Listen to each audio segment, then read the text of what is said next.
Hello, everybody. Welcome to Late Night Football. Welcome to our match reaction show. It's finished Real Madrid 2, Manchester United 0. And if you're a Manchester United fan, if you're talking about this from a Manchester United perspective, I think it's a reality check, for them, not in terms of the score line, but I think just in terms of the overall performance and what, it meant. I think there's definitely a reality check, and we'll come to that. If you're a Real Madrid fan watching this game, I think there's a lot to be excited about. There's a lot to be positive about. Now, it's preseason, and as I always say, the results don't matter. It's the performances, the tactics.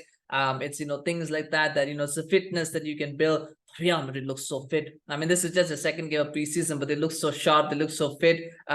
Obviously, in front of goal, there's still a bit to improve upon. I thought up until Joselu's goal, my main thought for this game was going to be there's only one goal scored, and there's a reason for that. It's because both teams didn't have a striker. But then there was one striker on the pitch, and he scored an absolute sensational, goal. Joselu with that overhead chip, and it was particularly nice because I know, I was watching this on the MUTV stream, and on the MUTV stream, the commentators were kind of like mocking Joselu. Oh, he's played at Stoke, he's played at Newcastle, not done well, ha ha. And then he goes and scores that, and it was sweet justice. For those commentators who kind of are so insular and so Anglophile, that it's a nice little slap in their faces. So it was a good goal from Joselu. The both goals were well taken. That first finish, the first chip from Bellingham was excellent as well. I mean, there's an error from Onana. I think he got a little bit carried away, like tried to be too quick.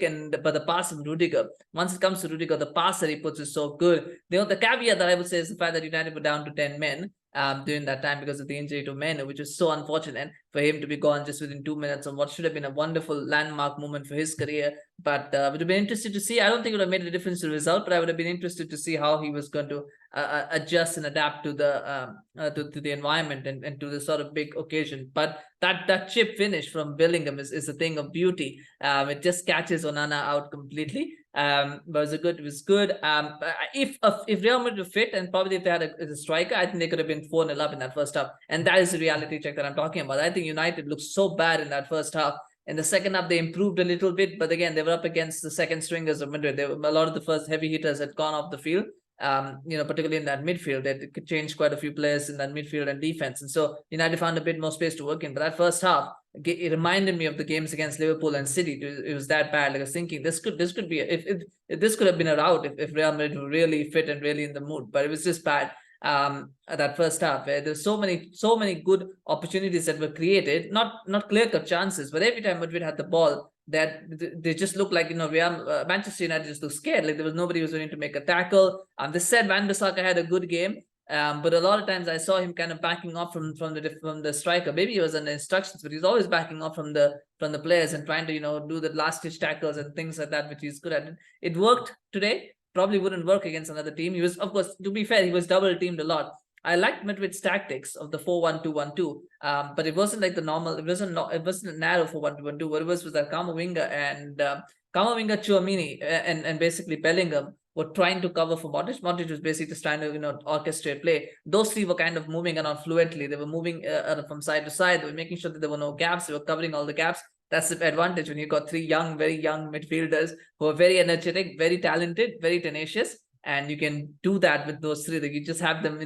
marauding in spaces, trying to find the gaps. Then when they got the ball, they were carrying it brilliantly. They were finding the passes. There were a couple of stray passes from Camavinga where if he got them right, there could have been goal scoring opportunities. So overall, I thought the United defenses looked all at sea. As a collective, that defense looked all at sea against Real Madrid. That's what I thought. And like I said, in the mood, they're going to score more goals.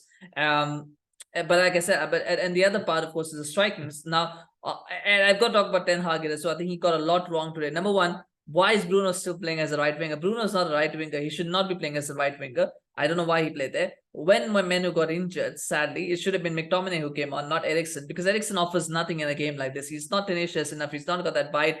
His passing, is okay. His passing is good, but in a game like this, when you don't have a lot of possession, United did have a lot of possession, but even when you don't have a lot of possession, he's just ineffective. I thought he was ineffective. Even his passing wasn't that great. I thought Casemiro was head and shoulders the best midfielder of the four that started. He was the best, and he was the one who was making those delicious passes. The one that he found for Garnacho and the one that he found Rashford. I mean, he was the one making the good passes. It wasn't Eriksen or Mount making them.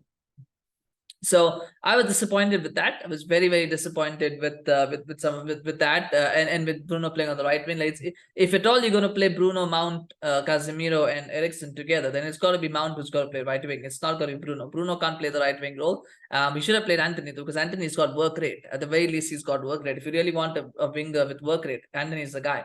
I was also disappointed with Rashford. The other problem, of course, is the obvious lack of a striker. And Rashford has to play there, but he just can't do that role. He can't play that role. Like you could see it. But and I don't think Garnacho was that. I mean, he was okay, but he wasn't that good either. You saw the difference in levels when you saw what Vinicius and Rodrigo were doing versus what Garnacho was trying to do. He's not there yet. He might get there. He's not there yet. There's still a long, long way to go for him to be at that level. But that whole front three didn't look good. And I think Ten Hag got that wrong. He got that wrong, and he's got to fix that. And you can see why they're trying to get Amrabat in, because they need more options in midfield.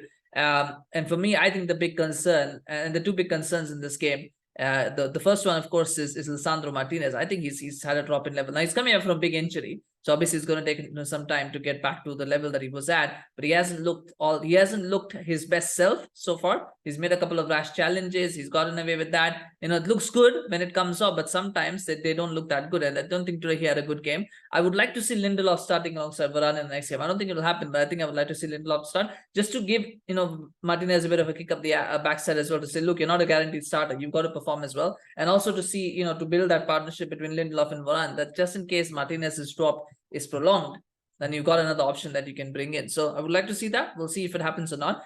Even Maguire looked better today. I thought Maguire looked quite good at times, which is surprising, isn't it? When you think about how bad must United have been in the first half, for Maguire to look good in the second half is of course something to think about. But the other issue is Mason Mount, and Mason Mount for me offers. I still don't know what he offers to this team. I can make clip this if you want right now, but I think he's going to be a flop for the season. I think he's going to flop for Manchester United, because I really don't see what he offers to this team aside from tenacity. A little bit. He's more tenacious than Eriksen, sure, but aside from that, he can't pass. He had a good chance to score a goal. He missed that. He's not someone who's going to be. He's supposed to be a very good ball carrier, but we didn't see that today. I don't know if he can really do that. He's not very good on the transitions.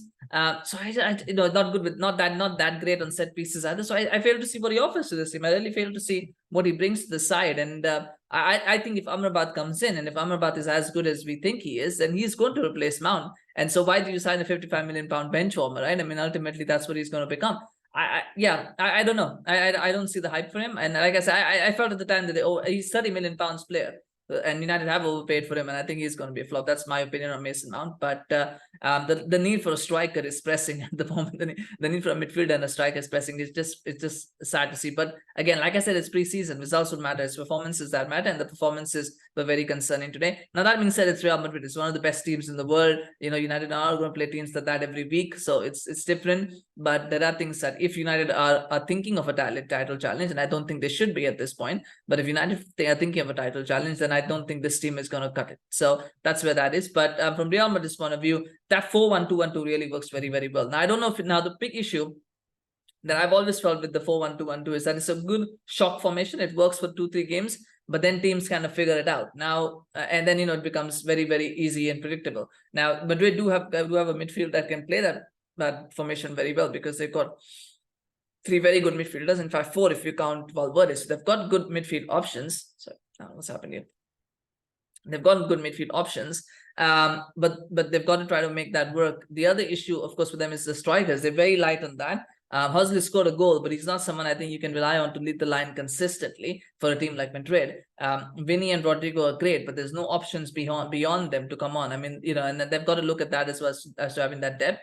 Maybe Brahim Diaz is more of a midfielder than a forward. I don't think he's going to fill one of those positions. So they have to look at that and see what they can do, because at the moment they're a bit light in the forward areas. But there's no doubting that our midfield is powerful as hell, and that defense complements. I still don't know why Rudiger didn't play that second leg of the Champions League final, but he's an absolute monster and shit house in defense. But they look good. They look like they could challenge Barcelona. The only issue is the squad depth, where they might be lacking. But if they can get that sorted before the end of the transfer, I don't know if they're looking at any more signings, but if they can get lucky with that, then I think that they've got a team that can challenge. But I love to watch Madrid. I thought they were really good. Their play was really good. Everything that they did was so smooth. So especially in that first half, and I'm talking the first half. The second half there were a lot of changes. And then, of course, the other part was that some of the players who played got tired. But that first half, everything was so slick, so good. And remember, this is only their second game of preseason, so they've still got some ways to go before they get full fitness. They just look very, very good. So anyway, and to end on this, I will say that United, I think for me, they'll struggle to get top 4 again this season. It's back to a top 4 challenge. There's no title challenge happening. It's going to be a top 4 challenge. Even if they get Amrabat in, even if they get Højlund in, I think they'll be back to fighting for top 4 and not for the title. So that's my prediction. That's my opinion. Of course, we'll wait and see what happens. But share your thoughts. And it's not a knee-jerk reaction to this game. I think it's across the 3 games what we have noticed. Or yeah, they played 3. They played 3 before. This is the 4th game. I'm not going to count the Wrexham one. But across the 4 games, United have struggled to score goals. The only time they scored the two goals that they scored, this particular 11, or 15 players, whatever, they've struggled to score goals. The only time they scored 2 goals against Arsenal was because Arsenal made 2 mistakes. But otherwise, they're struggling to score goals. So how do you win games if you don't score goals? And how do you keep teams out if your midfield and your defense, especially the midfield plays the way that it does? So there are issues to resolve. We'll see how Ten Hag does. Tactically, he's got to improve as well. I think he got his tactics wrong today. Carlo Ancelotti got his tactics spot on. So that's there as well. And can Ten Hag improve that is another question, of course. But anyway, share your thoughts on this game. It was very interesting. It's a different sort of flavor, isn't it? When you see a preseason game like this, you don't always get to see that. So do share your thoughts. Of course, smash a like if you enjoyed this video. Do subscribe to our channel on YouTube. Follow us on Facebook, Twitter, Instagram. We always appreciate your support. We'll be back again with more content. So subscribe and stay notified. Thank you so much for watching. We'll see you again soon. Take care. Bye-bye.